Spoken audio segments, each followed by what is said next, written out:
हम लोगों ने ये कार्यक्रम इसीलिए चुना था हमने साथी 23 तारीख से हम लोगों का जो पोस्ट समर वेकेशन है वो शुरू होना है और जो अब तैयारियां उसके परिप्रेक्ष्य में की जानी है उसके बारे में चर्चा होगी। पिछले 1 साल से हम लोग क्वालिटी ऑफ एजुकेशन पर हम लोग काफी चर्चा करते हैं। क्वालिटी ऑफ एजुकेशन कैसी होनी चाहिए, उसका सुधार कैसा होना चाहिए और क्या क्या हम लोग के अनुभव है इस पर भी हम लोग को शेयर करना चाहिए। पिछली बार एक मंथन का कार्यक्रम हम लोगों ने रखा था, इसके ऑर्गेनाइजर पंकज जी थे, जिसमें हम लोगों ने आपकी बातें सुनी थी और आपकी बातों के आधार पर बहुत सारा हम लोगों ने इम्प्लीमेंट कर दिया। उसके बाद से बहुत सारे परिवर्तन हम लोगों ने अपने व्यवस्था में किया, अपने प्रशासनिक व्यवस्था में बहुत सारी व्यवस्थाओं में हम लोगों ने परिवर्तन किया। सबसे पहले जो इशू आएगा, कुछ इश्यूज हैं जो मैं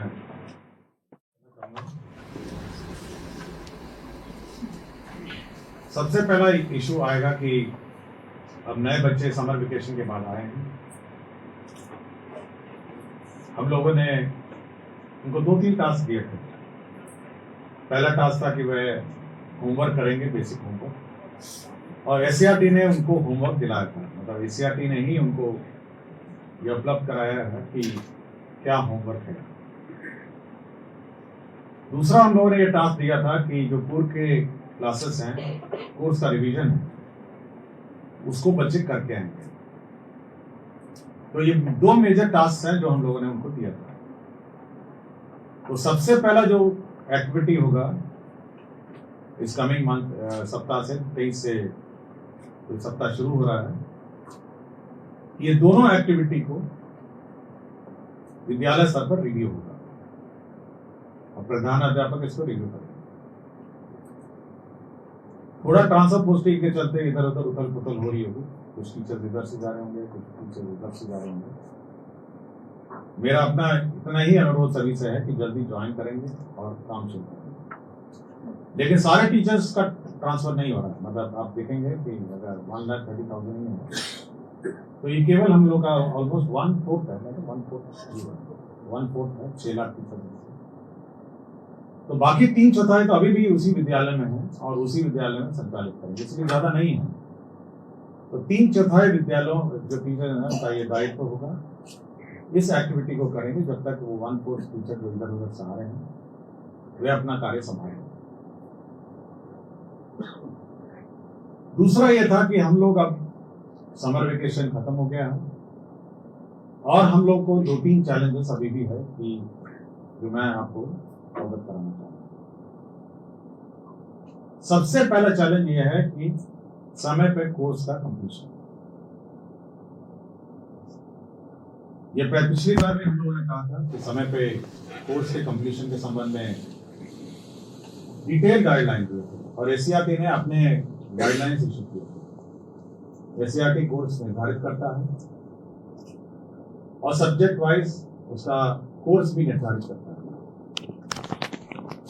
तो सबसे पहला चैलेंज यह है कि हर स्कूल अपने कोर्स कंप्लीशन पे बहुत ध्यान देता है और इसलिए ज्यादा ध्यान रखना महत्वपूर्ण है कि आगे जाके चुनाव है और चुनाव में लोग व्यस्त हो जाएंगे और शैक्षणिक कार्य बहुत प्रभावित हो जाता है चुनाव में। एक तो चुनाव में स्कूल बूथ हो जाता है, टीचर्स का पोलिंग ड्यूटी लग जाता है। इसलिए हम लोग को थोड़ा फास्ट ट्रैक करना पड़ेगा हमारे सिलेबस को और मैं चाहूंगा एससीईआरटी को और डायरेक्टर प्राइमरी हैं कि उस चुनाव अवधि को थोड़ा हल्का करते हुए आगे पीछे कोर्स को एडजस्ट करें। ऐसा ना हो कि हम लोग धीरे धीरे चले और जब पीक पकड़े तो चुनाव आ गया। और अगले साल से जातिगत जनगणना भी होनी है। मुझे यार शेड्यूल नहीं पता कि कब से शुरू होनी है, बट केवल ये मेजर चैलेंज चुनाव है जो बीच में, जिसको हम लोगों को और ध्यान रख कर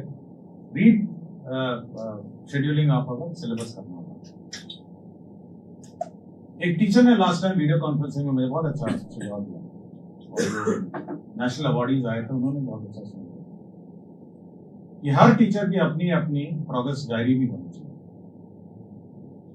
और यह हेडमास्टर के कस्टडी में होगा। जब टीचर सुबह आता है जो भी है, वो पहले लिखेंगे कि आज मैंने ये कोर्स पढ़ाना है, और जब समाप्ति, जब क्लोजिंग होगा तो मैंने ये कोर्स पढ़ा दिया।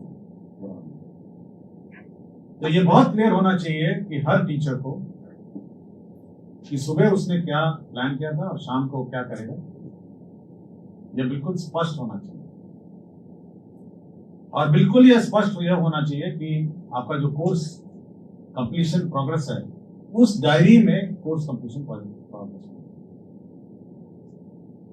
इससे एक ध्यान होगा कि कोई भी इंस्पेक्शन में आएगा या कोई भी व्यक्ति जांच में आएगा, वो उस डायरी से पता कर पाएगा कि आज क्लास में क्या चल रहा है।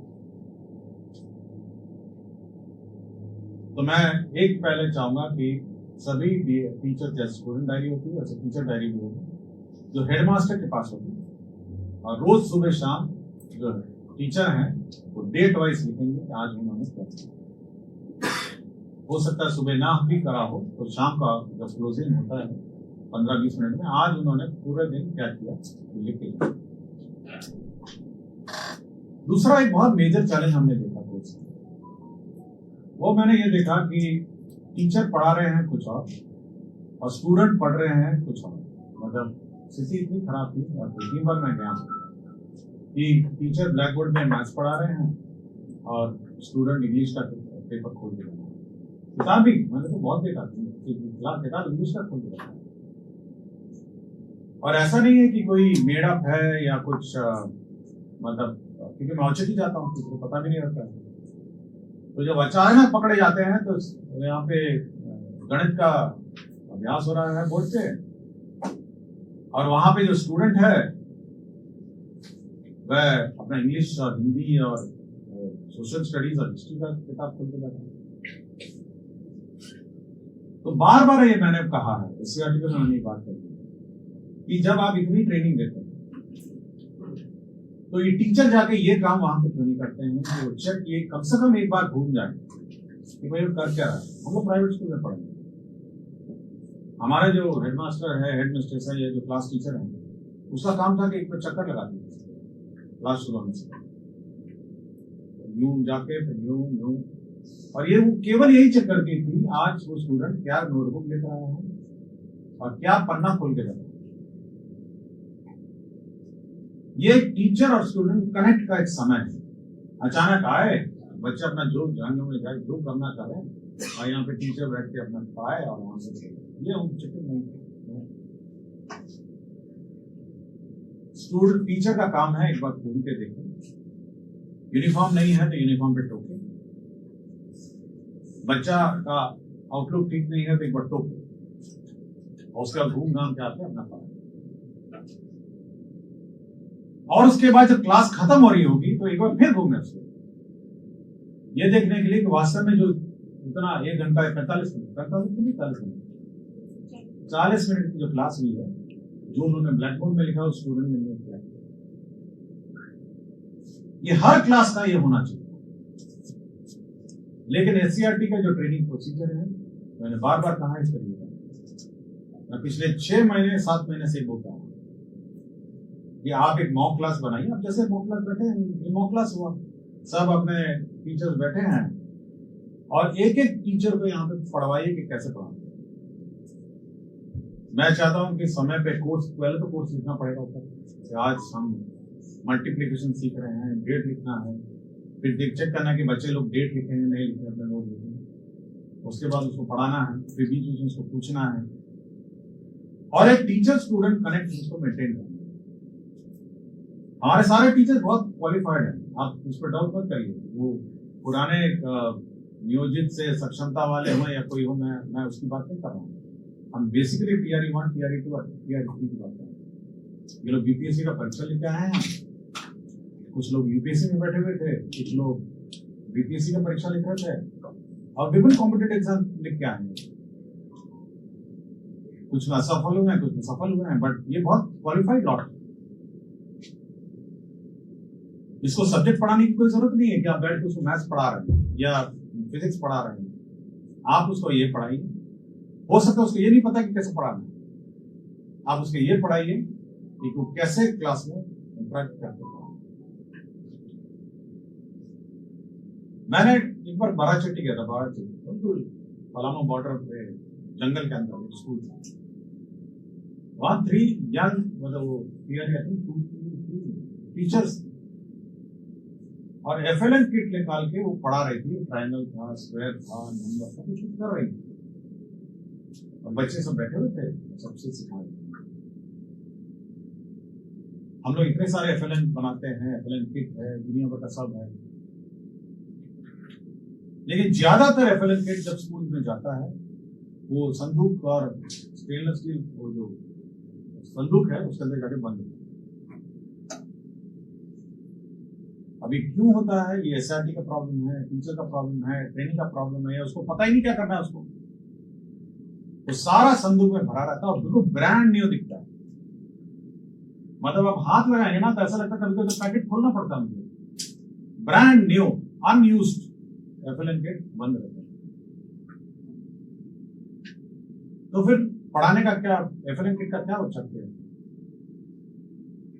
बहुत सारे अभी भी यहाँ पे हमारे जो SCRT में एग्जीबिशन हुए थे, 110 पार्टिसिपेंट थे शायद। बहुत सारे एग्जीबिशन में जो ट्रेनिंग टूल्स का उन्होंने प्रदर्शन किया था और उसकी किताब भी एक निकली है शायद QR कोड के साथ, TLM। केवल एक एग्जीबिशन के रूप में नहीं होना चाहिए ना, ये तो वहां फील्ड में होना चाहिए ना। और जब तक ये फील्ड में नहीं रहेगा, मतलब फील्ड के अंदर जब तक इसका प्रयोग नहीं करेगा, it is as good as बेकार किया हम लोगों ने, बट बेकार है। और जानबूझ के मैंने पिछली बार कहा कि जितने भी SCRT के टीचर्स हैं इनके साथ 5 स्कूल अटैच होंगे और ये लोग जाके देखेंगे जो ट्रेनिंग हो रहा है वास्तव में, वो जो वहां पे टीचर है वो वास्तव में जो इन्होंने क्लास में पढ़ा है वो एक्चुअली कर रहा है या नहीं कर रहा। और फिर उसके बाद करेक्शन होगा, तो मैंने ऐसे नहीं पढ़ाना था, वैसे पढ़ाना था। तो ये बहुत सीरियस डाउट्स हैं इसमें। या तो ट्रेनिंग का कोई इशू है या some connect between the department, SCRT और टीचर। वास्तविक में वहां जाके जो हम कहते हैं वो कुछ हेडमास्टर लोग इंडिविजुअली बहुत ही इनोवेटिव है। मैं ये याद है आरा में मैं गया था, आरा के उसने पूरा का पूरा कोर्स वहां पे दीवार पे पेंट कर दिया, मतलब सिलेबस।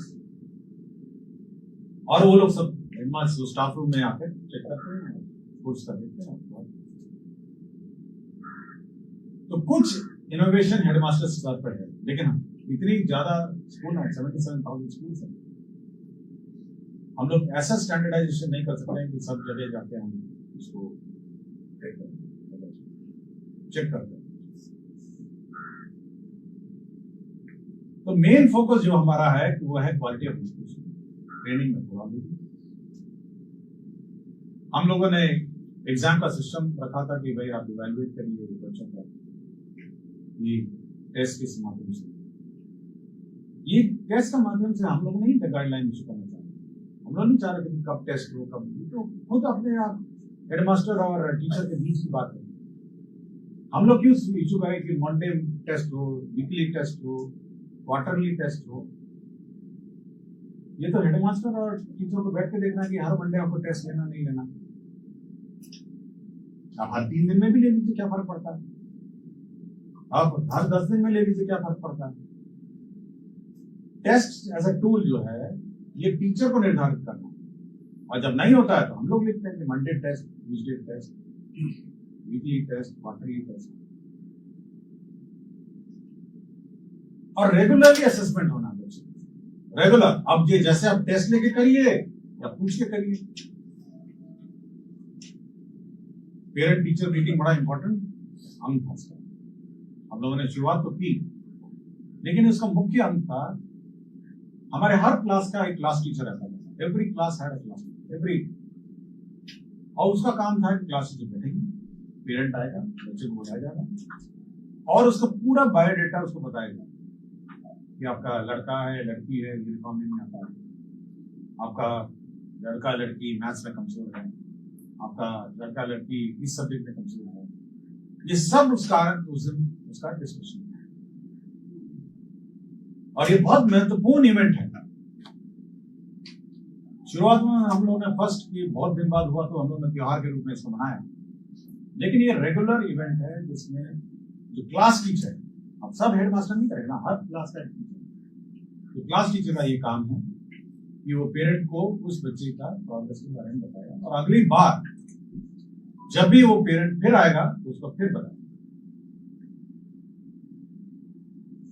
तो ये महत्वपूर्ण जो विषय है इस पर ध्यान देने की बहुत आवश्यकता है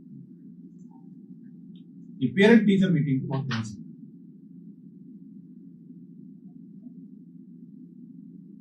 हमारे बाकी जो एक्टिविटीज हैं, फिजिकल एक्टिविटीज हैं, म्यूजिक है, डांस है, इसके लिए हम लोगों ने कंपल्सरी सैटरडे में निर्धारित किया और सुरक्षित शनिवार हम लोगों ने निर्धारित किया है जब सारे एक्टिविटीज होंगे और इसकी भी मॉनिटरिंग।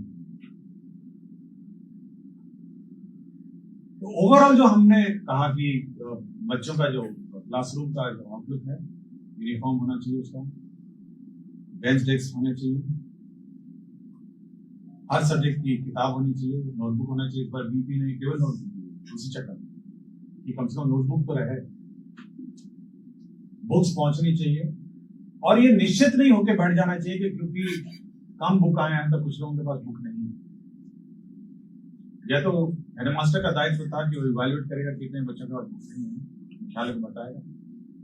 यहाँ पे बिहार के कॉर्पोरेशन लोग भी बैठे होंगे तो इंश्योर करेंगे। हर हर हर मेरा शिक्षा की बात हर शनिवार में ये टेक्स्ट बुक कमी की बात आती है, तो केवल बैठ जाना कि भाई हम इतने ही आया था तो इतने ही किताबें बटी थी, ये कह देना केवल आवश्यक नहीं। ये आपको इंश्योर करना पड़ेगा किताबें हो, यूनिफॉर्म हो और साइकिल भी हो। साइकिल के लिए सरकार पैसा देती है, साइकिल खरीदे जाए। तो एक semblance of quality based education होना चाहिए, इस पर मेन फोकस। हम लोगों ने बायोमेट्रिक अटेंडेंस शुरू किया और हम लोग रेगुलरली इसका एवेल्युएशन कराते हैं, चेक करते हैं।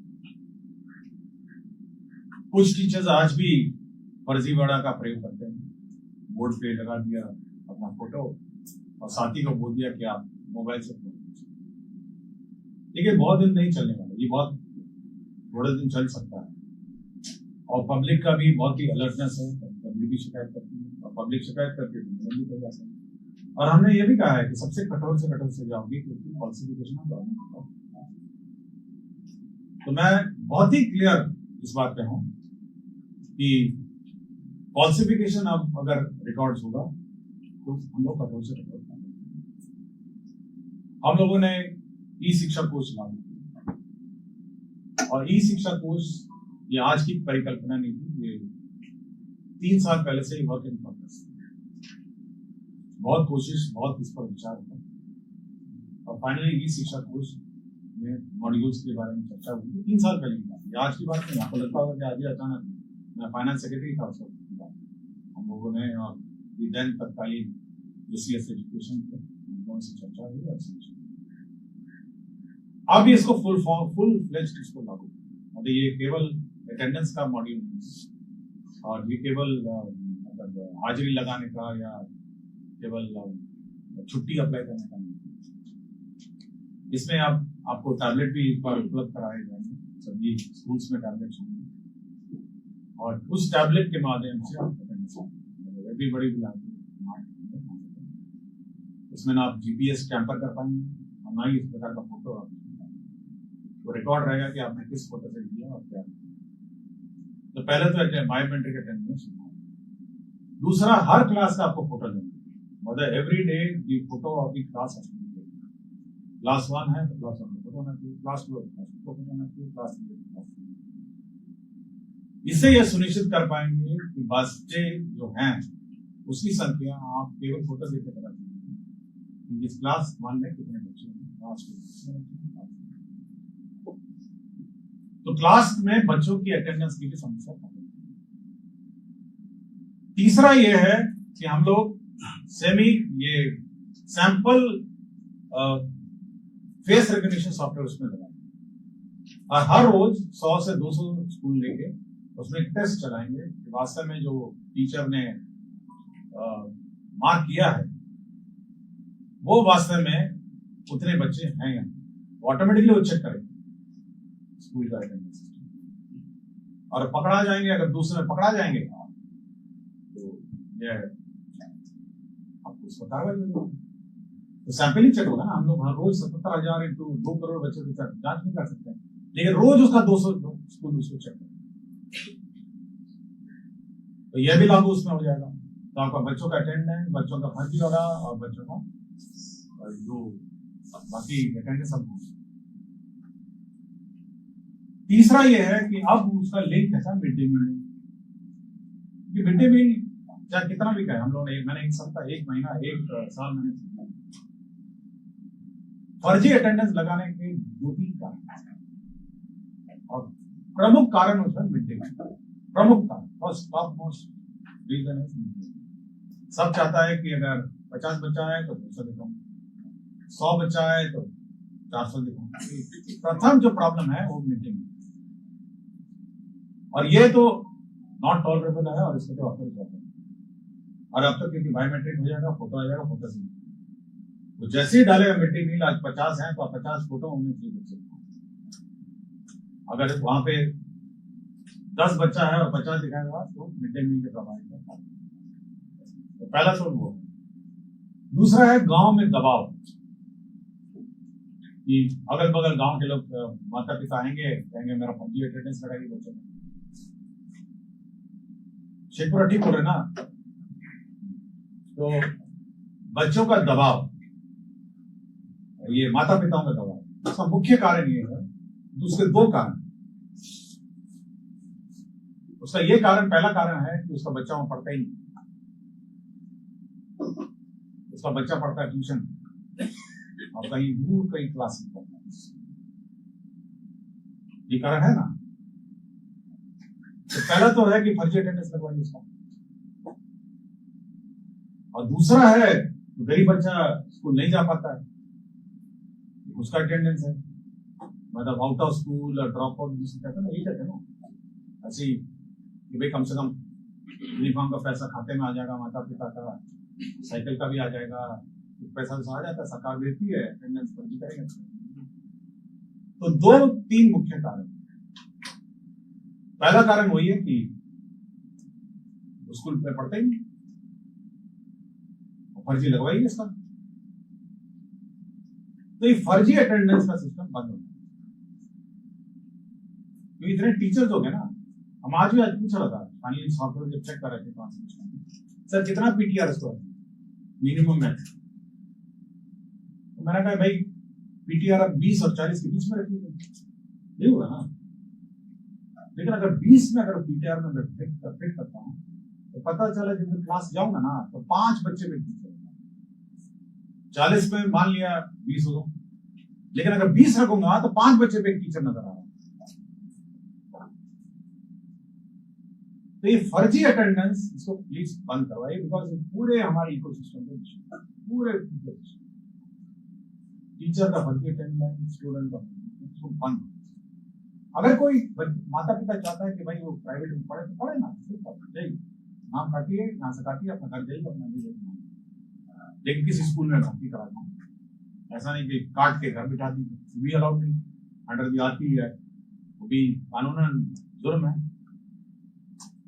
लेकिन अगर आप उसको मतलब फर्जी अटेंडेंस लगाएंगे तो आपको यही नहीं पता कि बच्चा है कहाँ, वो स्कूल में है, ट्यूशन में है, कहाँ है। ठीक हो रहा शेखपुरा डीएम। तो ये बिल्कुल इंश्योर करना होगा कि आपको फर्जी अटेंडेंस में बिल्कुल स्ट्रिक्ट होना चाहिए। और तीसरा है वो ई शिक्षा कोर्स में वो जो टैब है वो अब आपका सिलेबस भी जांच करेगा। तो जो टीचर नोटबुक है उसको रोज लिखना है और उसको फोटो खींचना। वो नोटबुक में नहीं रहेगा, वो नोटबुक जैसे ही अटेंडेंस लगाया, शाम को खत्म हुआ, अपना पन्ना खोलिए, तो बेटा कीजिए उसका। एक पन्ने पे एक दिन का रहेगा 300 कितना 270 ना 270 पन्ने होंगे, टाइप करने की कोई जरूरत नहीं है। Teacher number 1, teacher number 2, teacher number 3, attendance के साथ सिलेबस, बच्चे का अटेंडेंस। क्लियर हो ना आपको सबको? अटेंडेंस भी हो गया, सिलेबस भी हो गया। कोई भी डीओ अपने वेबसाइट से देख सकता है कि इस स्कूल का सिलेबस किधर चल रहा है, और इंस्पेक्शन में जाइए, सैंपल मिलान करिए कि भाई आप तो लिखे थे कि मल्टीप्लिकेशन करा रहे थे, बच्चा तो मल्टीप्लिकेशन नहीं कर रहा है। देखिए चौकीदारी नहीं कर सकते आप स्कूल का, मतलब रोज गए, रोज चढ़ गए, रोज मतलब मोटरसाइकिल लेके गाड़ी लेकर दौड़ रहे हैं। थोड़ा इंटेलिजेंट इंस्पेक्शन और इंटेलिजेंट, जरूरी नहीं कि रोज चला जाए क्या मतलब यही बोलो ना, डूइंग इट लाइक दिस कि भाई रोज सुबह पहुंच गया। आपको लगे रोज आपको कुछ नहीं करना है, आपको ई शिक्षा कोर्स खोलिए, फलाना स्कूल का कोर्स आउटलाइन देखिए, और एससीईआरटी भी देख सकता है।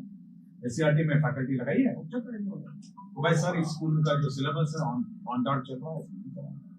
हम लोग ज्यादा डेटा एंट्री जानबूझ के नहीं करें, नहीं तो मैं कहता हूँ एंट्री करिए, ये सिलेबस हुआ वो बात का वो नेक्स्ट स्टेज है। एक बार पहला स्टेज तो ये कि कल फोटो भेजिए, फिर अगला स्टेज होगा कि वो एंट्री भी करना पड़ेगा। जब आवश्यक कंप्यूटर सेटअप हो जाएंगे स्कूल में, वो भी तो सिलेबस हो गया, और बच्चे का नोटबुक फील्ड विजिट करना।